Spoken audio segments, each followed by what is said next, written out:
अंबरनाथमध्ये मतदानाच्या पार्श्वभूमीवर मोठी कारवाई करत अंबरनाथ पोलिसांनी सुमारे 200 संशयित बोगस मतदारांना ताब्यात घेतलाय आणि या सगळ्यांना पोलीस ठाणे या भागातील एका इमारतीमध्ये ठेवण्यात आलं असून त्यांची सखोल चौकशी सुरू झाली आहे आणि ताब्यात घेतलेल्या नागरिकांची आधार कार्ड आणि पॅन कार्डच्या माध्यमातून ओळख पटवण्याचं काम सुरू झालंय। ते म्हणतात जर त्या भिवंडी मुंबऱ्याच्या बाया यांच्या हॉलमध्ये काय करतात, लग्न कार्य नाही, त्यांच्याकडे आयडी नाही, काही नाही, मग त्या कबूल करतात का आम्ही मतदानाला आलो।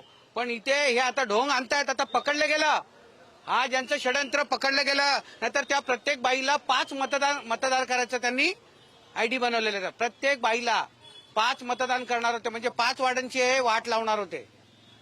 मग 4 पंचे 20 म्हणजे 2000 मतदान या बाया करणार होत्या। हे आम्ही सगळं त्यांच्याकडून ऐकून घेतलं, पण आम्हाला त्या बायांना दोष नाही द्यायचं। म्हणजे इथे ही हुकुमशाही, लोकशाहीची हत्या आहे। बोगस मतदान, भ्रष्टाचार, भय आणि जंगलराज या 3-4 गोष्टीचा वापर करून ह्या सत्ता मिळवलेल्या आहेत आतापर्यंत।